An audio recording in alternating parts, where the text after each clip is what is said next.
Oke, selamat datang kembali. Kali ini kita bakal coba menyelami pemikiran dari seorang tokoh yang luar biasa. Seorang guru spiritual yang kata-katanya tuh, wah, udah menggema ratusan tahun. Siapa lagi kalau bukan Syekh Abdul Qadir Jailani? Yuk, kita langsung aja bedah kebijaksanaannya yang super dalam ini. Nah, ini nih pertanyaan kuncinya, ya kan?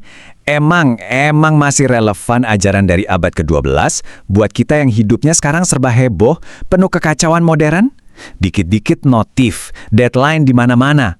Apa hubungannya? Ternyata jawabannya bisa jadi bakal bikin kita mikir ulang loh.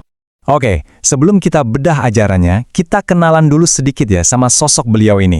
Jadi Syekh Abdul Qadir Jailani itu bukan sembarang tokoh. Beliau itu salah satu ulama dan ya bisa dibilang spiritual guide yang paling dihormati banget dalam sejarah Islam. Kenapa? Karena kedalaman ilmunya dan kebijaksanaannya itu wah benar-benar terasa melampaui zamannya. Nah, buat ngerti pemikiran beliau, kita harus paham dulu nih panggungnya. Apa itu? Yaitu tasawuf. Gampangnya gini deh, bayangin tasawuf itu kayak sebuah jalan spiritual buat bersih-bersih hati. Tujuannya apa? Supaya kita bisa benar-benar ngerasain kehadiran Tuhan dalam setiap detik hidup kita. Dan inilah fondasi dari semua yang akan kita bahas nanti. Oke, fondasinya udah dapet kan? Sekarang, yuk kita masuk ke pilar pertama dari ajarannya. Ini penting banget karena menurut beliau, inilah titik awal dari segala pencarian spiritual. Apa itu? Perjalanan ke dalam diri. Ini kalau dipikir-pikir, idenya radikal banget loh. Coba deh, kita kan seringnya kalau ada masalah, nyari solusinya keluar kan. Nyalain orang lain, nyalain keadaan. Nah, beliau ini justru ngajak kita buat balik arah. Mulai dari dalam.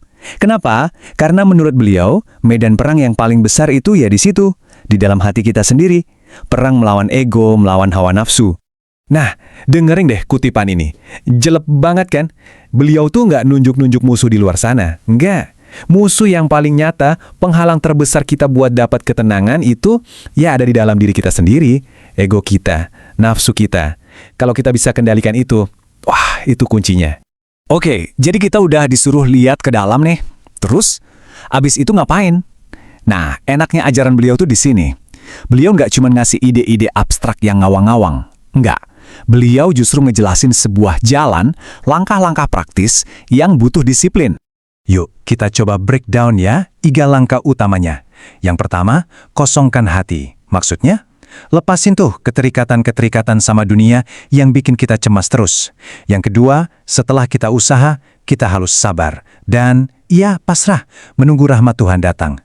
Dan yang ketiga, ini nih yang paling penting, amalkan ilmunya. Jangan sampai kebijaksanaan itu cuma jadi koleksi di otak, tapi nggak ngefek apa-apa ke perbuatan kita.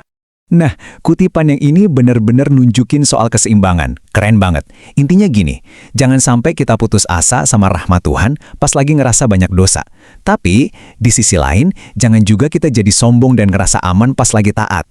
Jadi ini tuh soal menjaga keseimbangan antara harapan dan kerendahan hati. Selalu ada 2 sisi itu.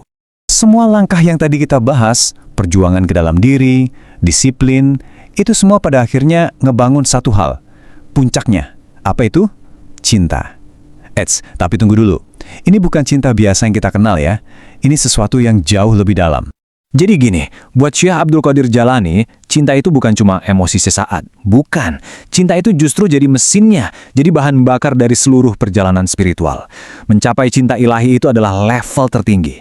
Dan cinta inilah yang mengubah ibadah kita. Dari yang tadinya cuma ngerasa kewajiban, jadi sebuah kerinduan yang tulus.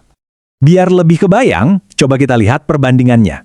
Ada cinta duniawi, ada cinta ilahi.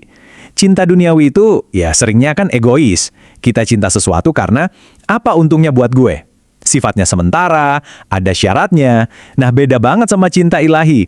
Ini basisnya ketulusan, pengabdian. Sifatnya abadi dan tanpa syarat sama sekali. Murni. Jadi ini intinya.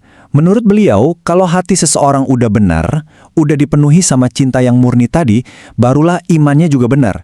Jadi tolak ukurnya itu bukan sekedar ritual-ritual luarnya, bukan. Tapi kondisi hati kita di dalam, itulah yang paling penting. Nah, pertanyaannya balik lagi ke awal kan.